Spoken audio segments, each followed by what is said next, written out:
안녕하세요. 투자하는 아재입니다. 오늘은 글로벌 경제의 방향성에 대해서 이야기해 볼 건데요. 지금 어수선하죠. 예, 어수선한 분위기인데 우리가 이제 투자자로서 어떤 방향성을 잡고 관심을 가져야 하는지에 대해서 이야기해 보도록 하겠습니다. 구독과 좋아요, 알림 설정은 사랑입니다. 그럼 시작하겠습니다. 투아. 여러분들은 글로벌 경제에 대해서 어떻게 진행될 것이라고 생각을 하시는가요? 증시는 보통 선물 반영한다고 합니다. 과연 지금의 시점에서 증시에 얼마나 반영이 되었을까요?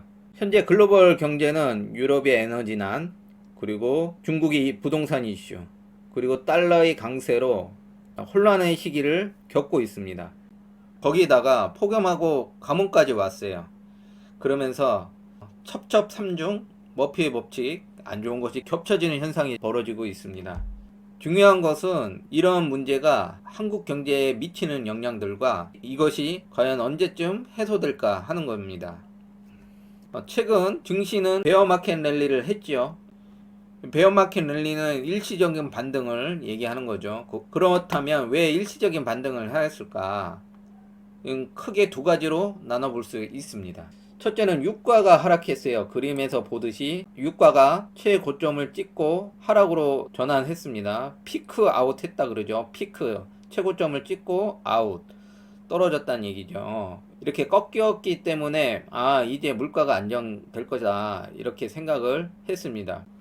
왼쪽에 그리면 미국 휘발유 가격이고 오른쪽에 빨간 선은 WTI 선물 가격입니다. 1개월 선물 가격인데 이것도 마찬가지로 피크아웃해서 떨어지고 있는 추세입니다. 문제는 오른쪽 검은색 천연가스를 보면 계속 치솟고 있죠. 이런 상황이기 때문에 증시의 반등이 지속되지 못했고 베어마켓 랠리로 남을 수밖에 없었던 거예요. 그거의 원인이 하나가 유가의 하락으로 물가가 안정될 것이라고 기대했던 심리 였지만 사실상 그렇지 않았다는 거죠. 지금의 에너지난의 가장 근본적인 것은 천연가스의 문제입니다. 유가가 반영이 되긴 하지만 가장 문제가 되는 것은 천연가스라는 거죠. 그리고 두 번째로 베어마켓 랠리가 생긴 원인이 미국의 고용 안정입니다. 미국이 굉장히 고용 지표가 좋게 나왔죠. 이 정도면 완전 고용인데 리세션 경계 침체는 오지 않겠다라고 생각하는 기대 심리. 매크로 이슈가 어느 정도 해소가 되면 반등할 수 있을 것이다. 아직 증시가 경제가 힘이 남아 있다라는 기대 심리. 하지만 일시적인 거였죠. 일반적으로 과거에는 유가가 중요했어요. 에너지 가격의 한 부분이 유가인데 유가만 안정이 되면 에너지 가격이 안정이 되는 것이라고 생각을 해왔죠. 왜냐하면 그동안에 오일 쇼크 문제로 인해서 유가가 문제를 많이 일으켰지 천연가스는 큰 문제를 일으킨 것은 아니었습니다. 그래서 우리들은 일반적으로 유가는 에너지 가격이다 라고 생각을 해왔어요. 그렇지만 사실상 지금의 매크로적 이슈에서 문제가 되는 것은 천연가스라는 것이죠. 그렇다면 왜 천연가스를 이렇게 빨리 해결되지 못할까? 물론 러시아에서 가스관 밸브를 열었다 닫았다 하면서 흔들고 있지요. 그렇지만 터미널도 갖춰야 되고 배관 시설을 갖추는데 한 2에서 3년 정도가 걸린다고 합니다. 더욱이 유럽은 친환경을 강조하는 국가들이죠. 그렇기 때문에 석탄이나 이런 에너지원보다는 친환경적인 에너지원, 천연가스 이런 것들의 비중이 높은 편입니다. 상황이 계속 지속된다면 유럽의 겨울은 더 추워진 겨울이 될 수밖에 없을 것으로 보입니다. 다음으로는 중국의 부동산인데요. 지금 보시는 바와 같이 중국의 부동산이 둔화는 됐어요. 이렇게 보면 약간 올라왔죠. 하지만 이게 아직은 마이너스라는 거죠.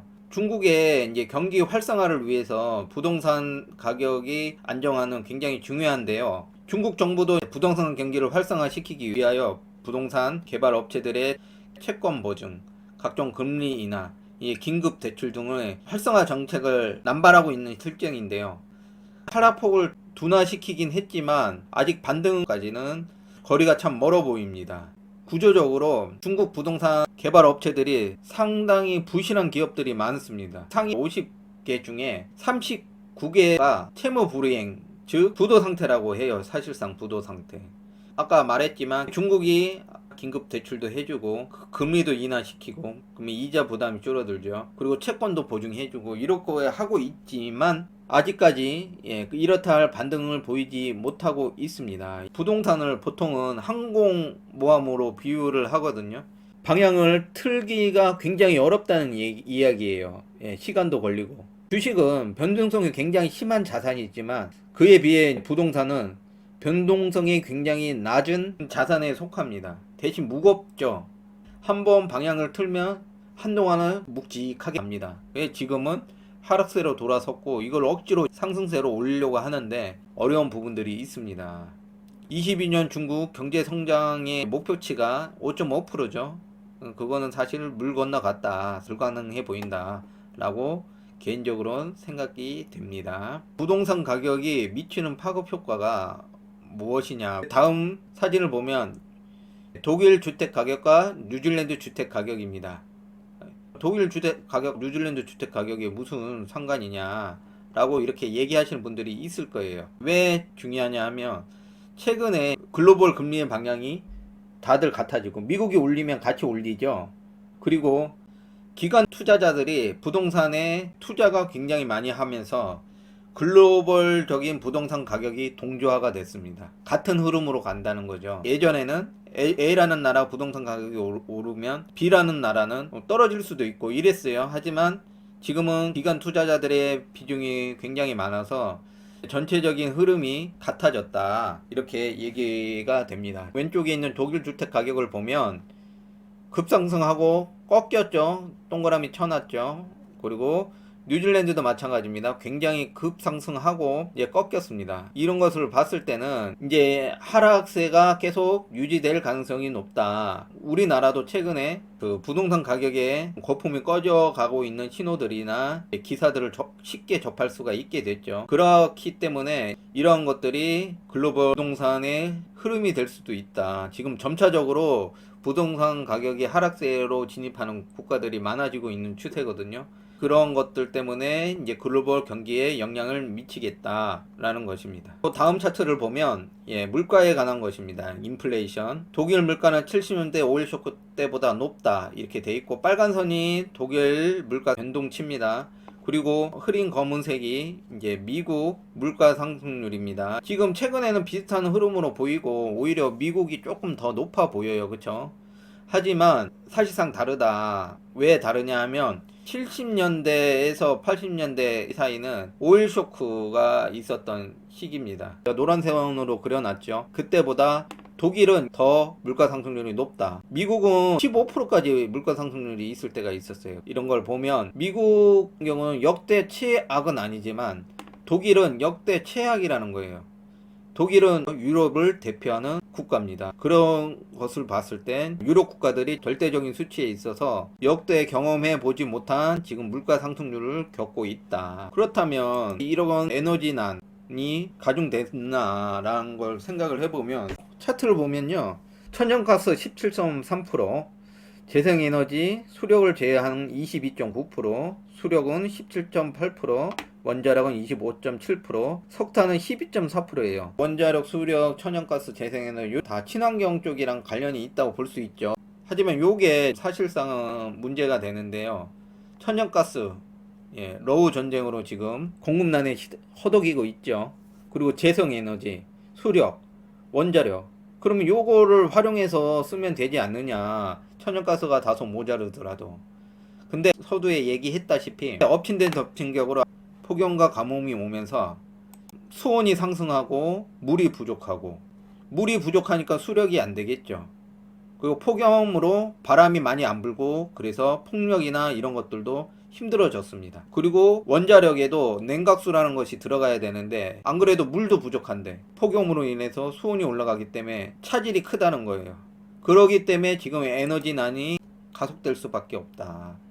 기후까지 안 도와주고 있는 형편이죠. 이러한 이유 때문에 저는 중국하고 특히 유럽이 굉장히 좀 힘들어 보입니다.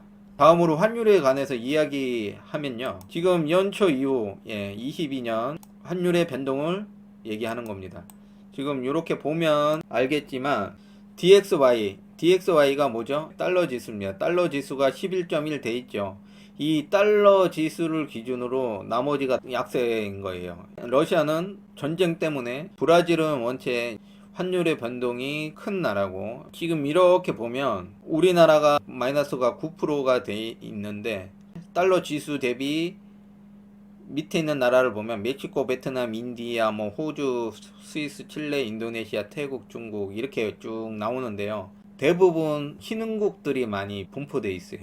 달러 지수를 형성하고 있는 영국, 유럽, 스웨덴, 일본 이런 나라들은요 거의 꼴등이에요. 특히 아르헨티나는 환율이 굉장히 불안한 국가이기 때문에 요거를 제외하면 꼴등입니다. 꼴등. 물론 스위스도 달러 지수에 포함되는 국가이긴 하지만 그 비중이 작고 그렇게 규모가 큰 국가가 아니죠. 잘 살긴 하지만, 그렇다면 한국이 9%인데 다른 선진국에 비해서는 나쁘지는 않다. 일주일, 열흘 정도 전에 달러가 갑자기 급등을 했죠. 1350원대까지 오르고 DXY 달러 지수는 110의 인접까지도 올라갔었습니다. 과연 이런 것을 봤을 때 한국만의 문제라고 얘기를 할 수 있겠느냐 이거죠. 다음 거를 보면요. DXY와 달러 원달러 환율의 관계를 나타낸 겁니다. 보면 2013년 이후에는 환율하고 달러 지수하고 거의 매칭돼서 가고 있는 걸 보여줘요.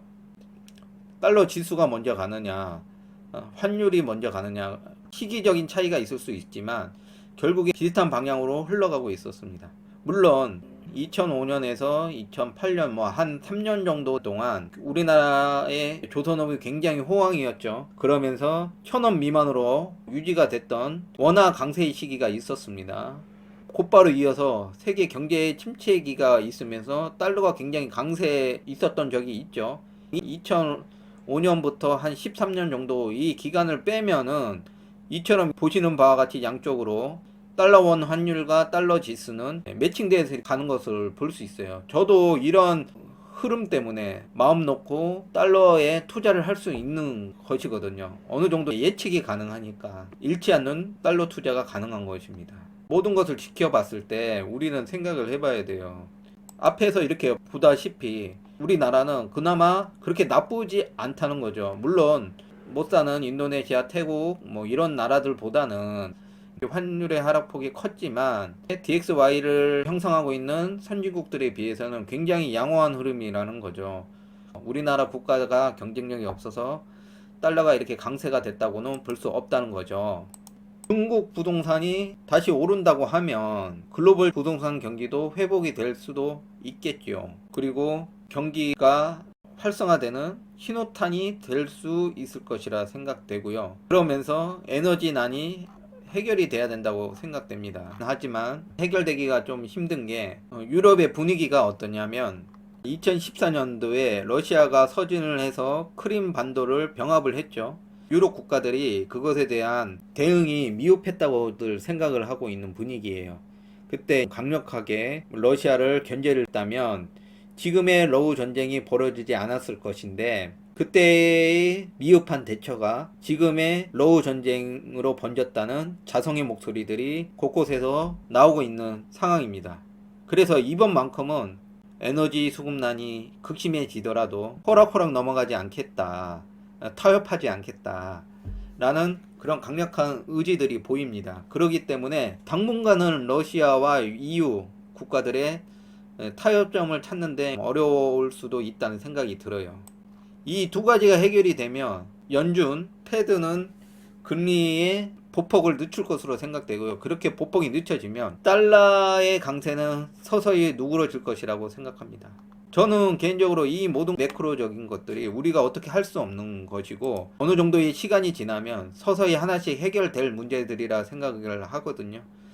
그렇기 때문에 긍정적으로 바라보고 있습니다. 지금은 짙은 어둠으로 앞이 안 보이지만 조만간 터널의 끝에 정말 밝은 불빛이 보여질 날이 올 것이라고 생각합니다. 우리나라에게는 어떻게 보면 저는 기회가 될 수도 있지 않을까라고 좀 긍정적으로 생각을 해봐요. 한국이 이번 시련을 잘 이겨낼 수 있다라고 하면 한 단계 더 경제적으로 도약할 수 있는 그런 발판이 될 수도 있을 것이라고 개인적으로 조심스럽게 생각해 봅니다. 한국은행에서 25일 날 0.25% 금리를 올린다고 했고, 또 연준도 26일 파월이 잭슨홀 미팅에서 자이언트 스텝에 관한 내용을 연설했어요. 아직은 금리 속도를 조절할 때는 아니다 판단하고 있는 것 같습니다.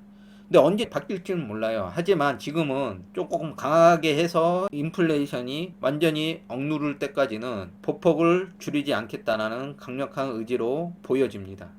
저는 이렇게 생각합니다. 코로나 때 풀어진 유동성으로 인한 폭등장으로 대부분의 투자자들이 달콤함을 맛봤다면 그 달콤함이 빚으로 다시 돌아온 것이라고 생각합니다. 어떻게 보면 당연한 삶의 이치라고 생각이 들어요. 그 폭락장일 때는 상승장을 기대를 안 하고 상승장일 때는 폭락장을 기대를 못 합니다. 계속 상승할 것만 같아요. 하지만 실질적으로는 그렇지 않습니다. 저희 경험으로 비춰보면 상승장일 때 하락장을 준비해야 해요. 지금의 긴 터널도 마찬가지입니다. 언젠가는 해결되고 오히려 반등해서 모든 투자자들이 웃을 날이 올 겁니다. 그러기 때문에 지금의 하락장을 즐기셔야 됩니다. 지금 조금씩 투자를 하셔야 돼요. 바닥이 어딘지는 모릅니다. 그러기 때문에 지금 이렇게 경기가 안 좋아진다는 안 좋은 뉴스들이 곳곳에서 펼쳐지고 리세션에 대한 공포가 만연할 때 우리는 슬기로운 투자자가 되어야 합니다. 이상이었습니다. 이제 더운 날씨가 좀 많이 가셨는데요. 아침 저녁으로 좀 선선합니다. 이제 얼마 안 있으면 또 추석이 다가오죠. 항상 즐거운 마음으로 긍정적인 사고로 투자를 하셨으면 합니다. 구독과 좋아요, 알림 설정은 사랑입니다. 그럼 마치겠습니다.